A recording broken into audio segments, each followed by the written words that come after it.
जय माता दी। मेरे सभी प्यारे दोस्तों, मैं लक्ष्मी शर्मा बड़ों को चरण स्पर्श, छोटों को प्यार और बराबर वालों को दिल से नमस्कार करती हूँ। आज आप सुनेंगे कार्तिक मास की कथा अध्याय 11। एक समय जब समुद्र का पुत्र जलंधर अपनी स्त्री वृंदा के सहित असुरों से सम्मानित हुआ सभा में बैठा था, तभी गुरु शुक्राचार्य वहां पहुंचे, जिनके तेज से सब दिशाएं प्रकाशित हो गई। तब गुरु जी को आता देखकर असुरों सहित सागर पुत्र ने उठकर बड़े आदर से उन्हें प्रणाम किया। तेजस्वी गुरु जी ने सबको आशीर्वाद दिया, फिर उनको एक दिव्य आसन पर बैठाकर सब दैत्य भी यथा स्थान पर बैठ गए और सागर पुत्र ने नम्रता से यह प्रश्न किया, हे गुरुजी, राहु का सिर किसने काटा था? आप हमें यह बतलाए। इस पर श्री शुक्राचार्य जी ने विरोचन पुत्र हिरण्यकश्यप और उसके धर्मात्मा पौत्र का परिचय देकर देवताओं और असुरों द्वारा समुद्र मंथन की संक्षेप में सब कथा कहकर यह बतलाया कि जब समुद्र से अमृत निकला तो उस समय देवरूप बनकर राहु भी अमृत पीने बैठ गया।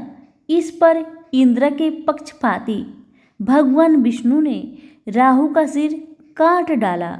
ये सुनने के साथ ही जलंधर के नेत्र लाल हो गए। उसने बड़ा क्रोध किया, फिर अपने धमसर नामक दूत को बुलाकर गुरु का कहा हुआ सब वृत्तांत सुनाया और आज्ञा दी कि तुम शीघ्र ही इंद्रपुरी में जाकर इंद्र को मेरी शरण में लाओ। धसमर जलंधर का बड़ा निपुण दूत था। वह शीघ्र ही इंद्र की सुधर्मा नामक सभा में जा पहुंचा और उसने जलंधर के शब्दों में इंद्र से कहा, हे देवधाम, तुमने समुद्र को क्यों मथा और मेरे पिता के सब रत्नों को क्यों ले लिया?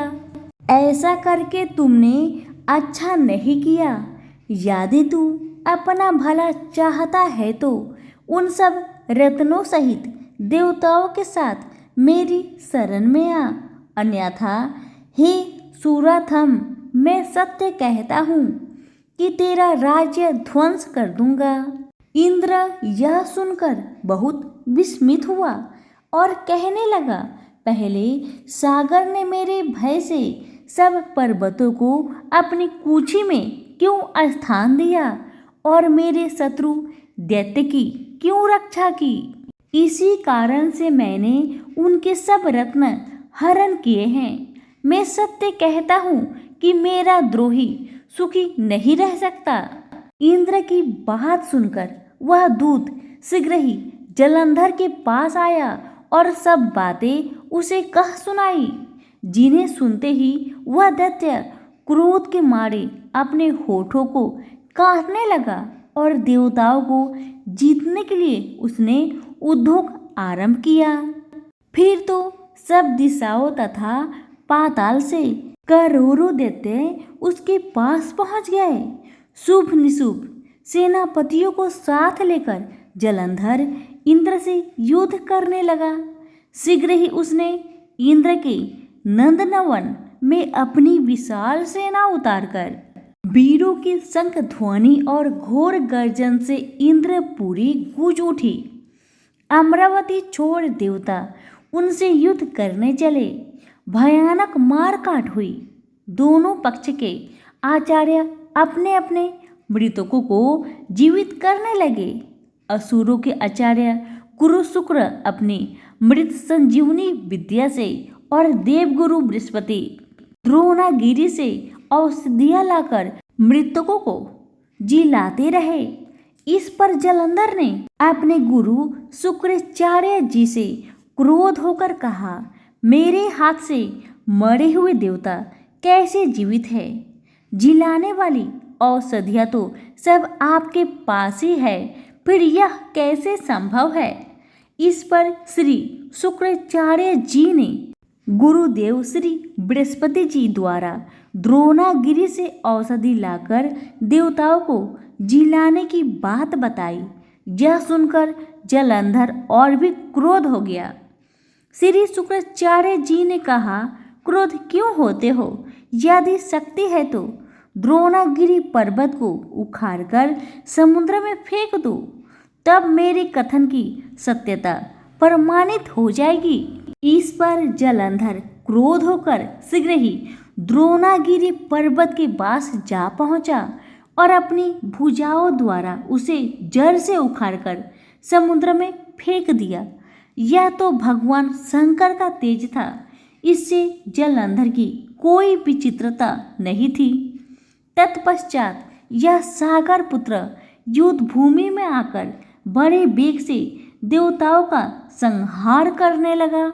जब गुरु बृहस्पति औषधि लेने के लिए द्रोणागिरी पर्वत पर पहुंचे तो द्रोणागिरी की जगह वहां पर उन्हें सूना मैदान मिला। तब वह भयभीत होकर देवताओं के पास आए और कहा कि युद्ध बंद कर दो, तुम लोग अब जलंधर को नहीं जीत सकोगे। पहले इंद्र ने जो भगवान शंकर का अपमान किया था, यह उसी का फल है।